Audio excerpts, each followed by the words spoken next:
This time we're looking at number 8 in our series on God's love and justice. This one is free will, love and divine providence. There's a lot that we could pack into that. Free will, love, divine providence, the way in which things work out. Following along from last week's study, looking at why is there evil in our world today?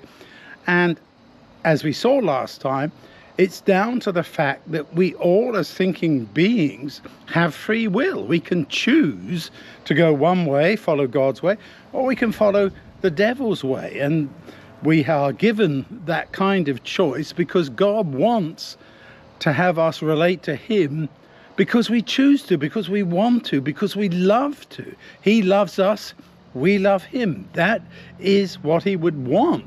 But of course, it's not exactly what has happened down through the ages. Some have even denied there is free will. You see some quotes in this time. There's one from Archibald MacLeish who defines freedom in this way. Freedom is the right to choose, the right to create for yourself the alternatives of choice. Without the possibility of choice and the exercise of choice, a man is not a man, but a member, an instrument, a thing. And then there's a great quote, which I won't read out, but is from Dr. Gianfranco Rossi, who worked with me at the United Nations, representing the church there. And he, in one of his presentations, said all that about freedom of thought, of conscience, religion, and conviction. And take some time to look through that and see what he said. C.S. Lewis, good quote from him there. But what about the biblical material? Jesus weeps over Jerusalem as he comes in Luke 13. He knows what the results of their bad choices will be, and yet they won't come to him. Jeremiah talks about God as creator, the one who led Israel out of Egypt. He is the one who gave us volition, freedom of thought, choice, and so on. Son is the express image of the Father's character, Hebrews 1:3. Deuteronomy 6:4 and 5.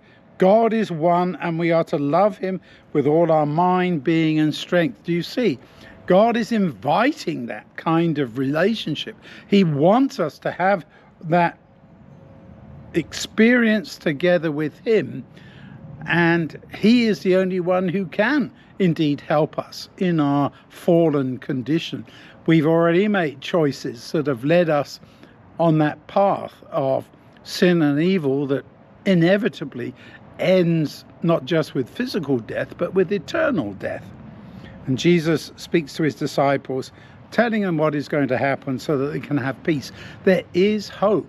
There is hope for you now, and there is hope for you in the future.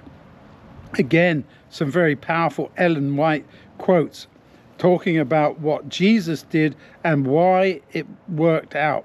I like the last one. Through most wonderful workings of divine providence, mountains of difficulty will be removed and cast into the sea.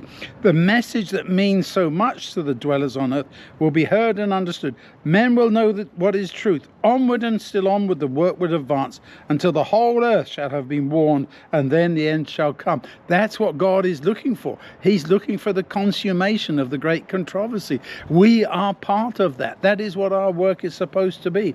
I look around at people here in this world and you ask yourself, what is your life for? And all too often people are just sitting here waiting for death almost. It's a tragedy. We are given life and health and strength for these years that we are here in order to get to know God, this conflict, the choices that we make, and what happens if we make a certain choice in this way or in that way. God is trying to help us to understand him and his ways, and to show, not to simply claim, but to show that what he says is right and true and is life. Without that, we have nothing. So as you think about these really important things about free will, how you exercise that free will by the choices that you make day by day. Choose God. That's what Joshua said there when he was facing that. He says, choose life. I'm choosing God. Myself and my family, that's what we're choosing. And he encouraged all those people around to choose in the same way. Likewise, I recommend and I invite you to choose God and his way.